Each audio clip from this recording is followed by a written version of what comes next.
Welcome back to the Hurry Up Offense, fantasy football news and advice for week 2 of the 2022 NFL football season in about 10 minutes or so.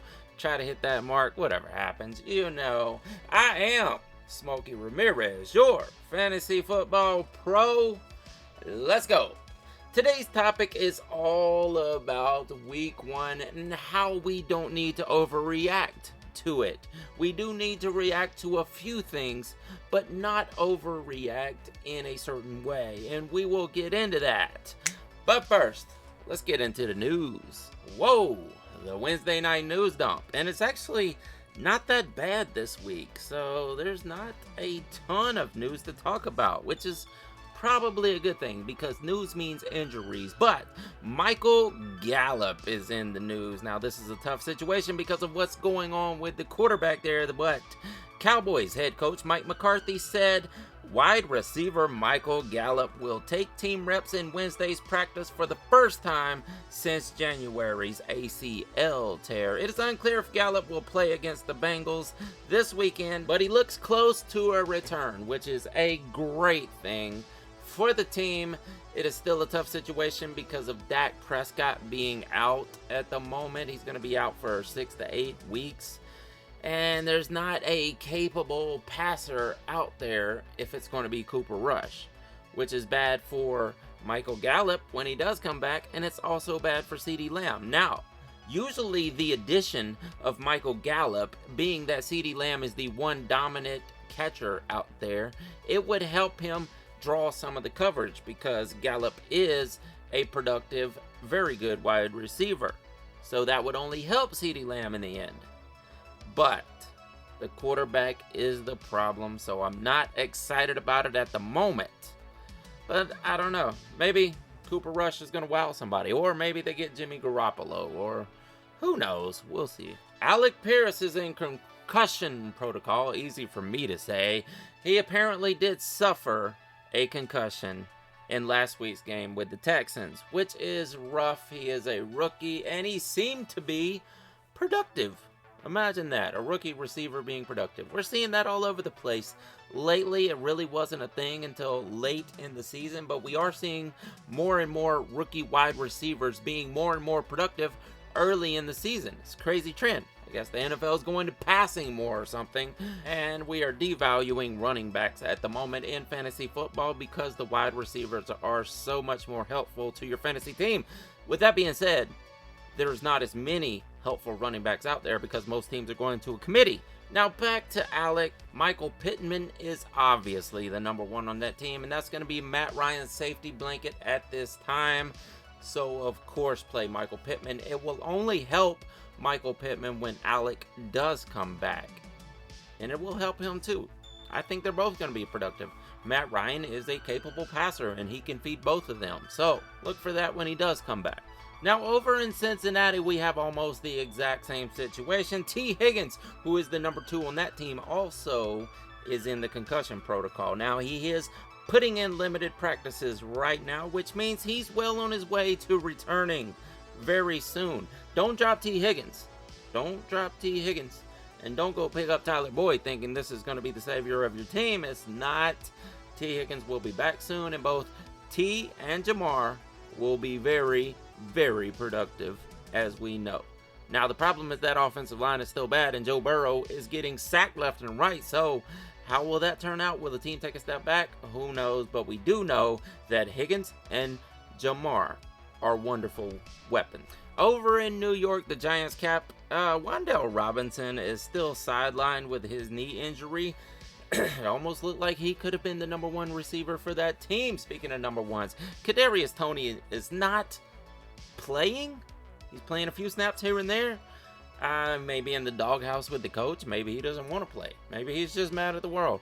Who knows what is going on with Kadarius Toney, but he's not playing, so he's not going to be helpful for your fantasy football team. And Wan'Dale Robinson looked like he could have stepped into that role, but now he's injured. Knee injury.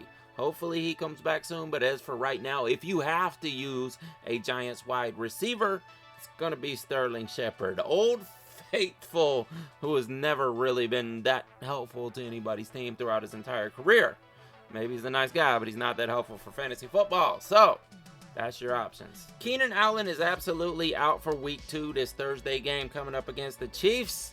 He's not going to be out there. So, everybody is expecting it to be old Mike. Mike, just like everybody thought this offseason that he was going to step back into that role that he was playing last season. And Mike Willie should have been explosive, but he was not. Let's see if that's going to change, and maybe they'll have time to scheme him in more, that they have a week knowing that Keenan's not going to be out there. But there's also Josh Palmer, which could step up and be the number 1 for this team. Who knows? Herbert's going to throw. He's absolutely going to throw. Who's he going to throw it to? We will find out. And the last bit of news that I have right now is just not pouring in at the moment, but DeAndre Swift. We had no idea about this until Wednesday, but here it is coming out that he has an ankle injury. Now, hopefully it's nothing serious. You wouldn't think so. If it happened at the game, we would have heard about it, but DeAndre had a great game. Jamal Williams was heavily factored into that game. So that's the thing. If DeAndre is going to miss time, Jamal Williams is your man because Coach loves Jamal Williams. It seems the world loves Jamal Williams. Everybody watched Hard Knocks, right? Jamal Williams is a lovable character. He's a good guy. He should be out there being productive. He is not a dominant, explosive guy like a DeAndre Swift, like a Nick Chubb, or Saquon Barkley. Everybody doubted him, huh? Well, the man is back. But anyway, he's not one of those guys, but he will be a solid, useful running back for your team if you are hurting at running back. Now, hopefully you got a different number 1 that you can plug right in there. But they are definitely going to use Jamal Williams if DeAndre Swift is not out there. Now, if you're in a deep league and DeAndre Swift is out there, you could also plug in Jamal into a flex spot, into something way off in the background where you don't expect a million points out of. That's just how it is. Jamal Williams is a helpful player at this time because Coach likes him and he's going to scheme him in there. That's it for the news today. Let's get on to the game theory portion of the show. Guys, I almost feel like I need to go name by name and tell you which people you should react a little bit to and which ones you should not overreact to, but I really don't have time on this show to do that. But I will say, you know who the superstars are. You know who your proven commodities are. And you know who are guys that were not highly drafted. Got undrafted free agents, guys like that. Those people do not tend to just pop right in and have massive workloads for an entire season, especially at running back. Sometimes you'll get one wide receiver that pops, but it's only for a short time. That's just how it tends to be. High draft capital equals production in fantasy football. Now, it's not 100%. It's not foolproof. There's always outliers. But that's just how it works in general.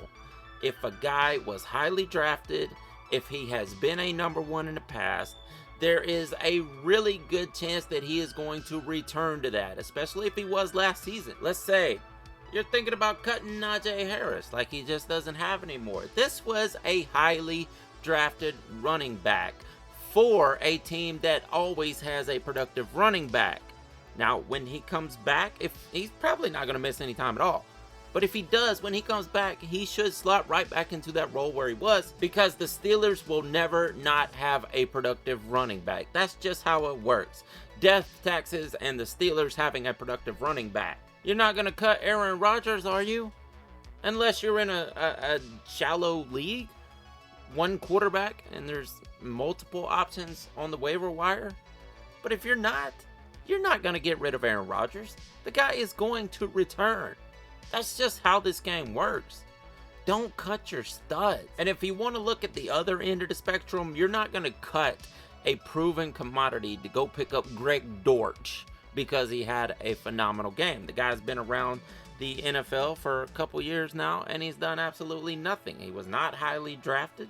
He's just a body that fills out the team that happened to walk into a role this week.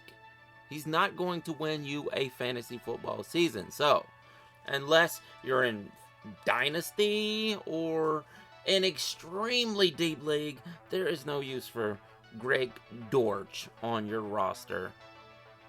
That's all I got to say about that. Fellas, don't overreact to week 1. That's it. Man, please like and subscribe to the Beyond Football channel. Give this one a thumbs up. And if you want to hear me and Alex predict the outcomes of every single game, every single week, we do that on the scoreboard. It is already out right now as you are hearing this. So, I am Smokey Rameriz, your fantasy football pro. And I'll see you next week. Doses.